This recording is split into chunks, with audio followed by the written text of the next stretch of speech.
Monday will mark 30 days since 17 grade school children have disappeared.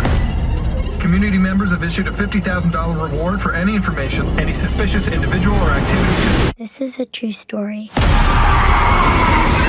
Weapons, August 8th. What's going on, Flick Talkers? I just survived Weapons from 2025, man. And I gotta say survived because that third act, this whole movie. All right, before I get into it, guys, let's talk about who directed this movie. So let's get into director Zach Crager, who you guys probably know from Barbarian, another movie that was pretty batshit crazy. I really enjoyed kind of the slow crawl, so to speak, up into the madness of that movie. And this movie was very, very similar. As far as the way they kind of cut our stories with each character, you know, into about 4 or 5 different parts, depending on which character we are focusing on, into almost like mini stories, anthologies, just kind of coming together at the end, like you guys have seen for a couple of different movies. I'm sure over your time of watching movies, I'm not going to say that style is groundbreaking or innovative, but I will give Weapons this.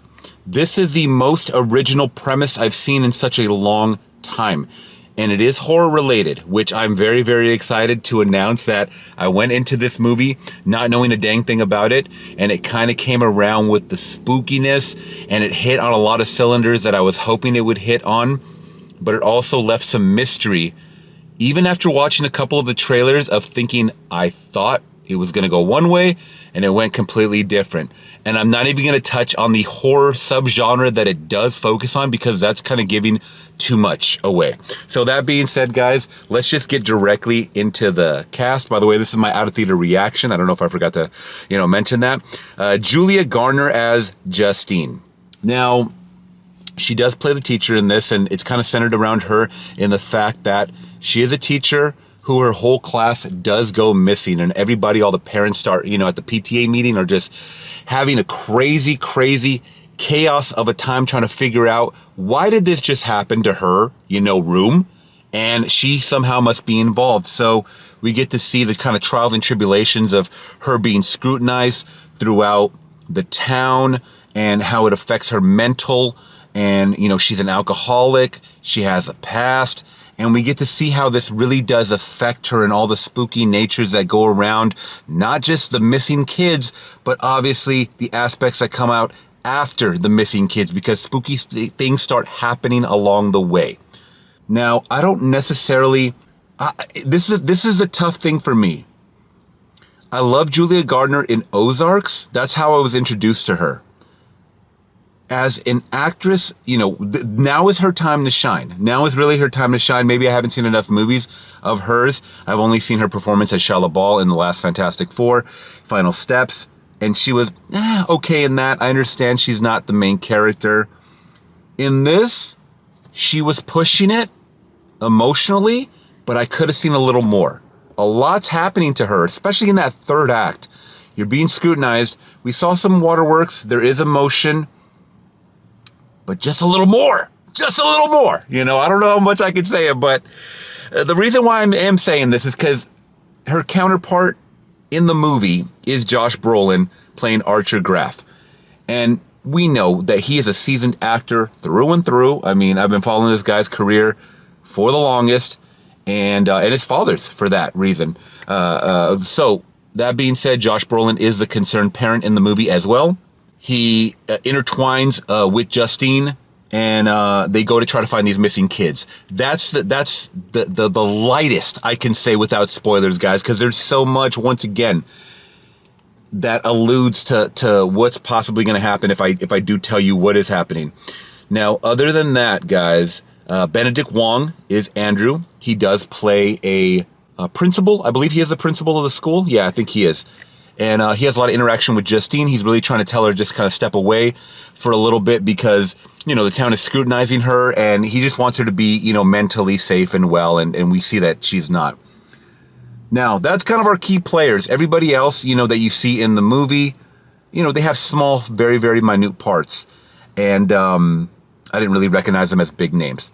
So that being said, the story at hand, it is a mystery as The opening is just narrated by a little child, which I'm not used to, but it is narrated by a little kid who lets us know that 17 children went missing at 2:17 a.m. They all ran out. Some of them were captured on Ring camera footage and security camera footage, running with their arms out like you guys have seen in the trailer, which is...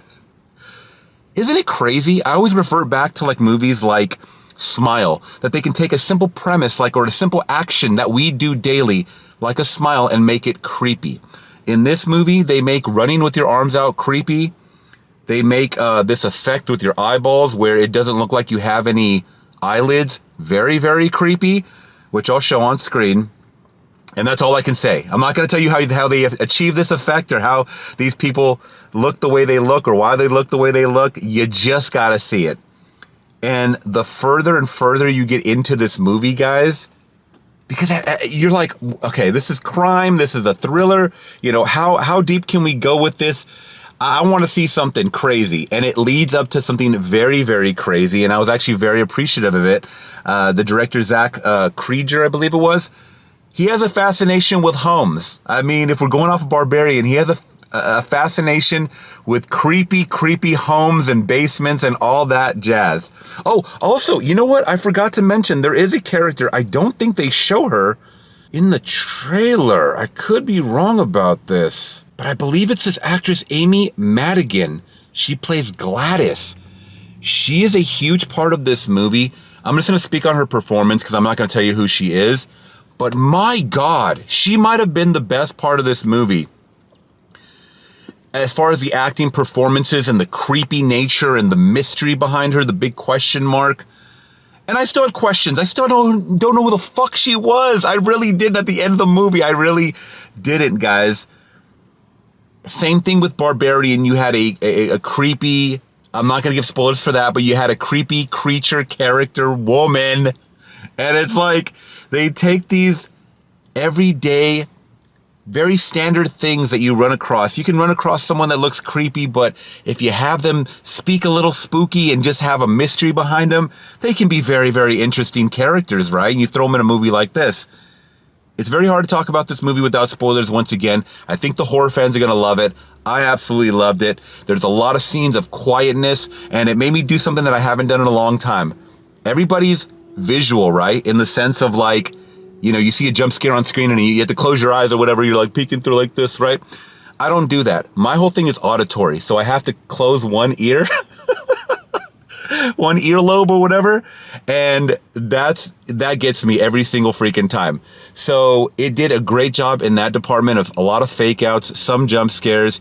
And I just think that this movie is a very, very well-made movie. At the end of the day, is it winning like, you know, horror movie of the year? I don't think so, but it is a very, very well-made movie. So for that, I am going to give Weapons from 2025 a solid 4 out of 5. I think you guys should definitely see this in theaters. If not, watch it in the comfort of your own home. I think you guys should definitely support horror. And that being said, hit that big thumbs up if you guys did appreciate my reaction, out of theater reaction and review for Weapons 2025. It is out now. Please go check it out, guys. Consider hitting that subscribe for more. I'll catch you guys in the next one. I'm gone. Peace.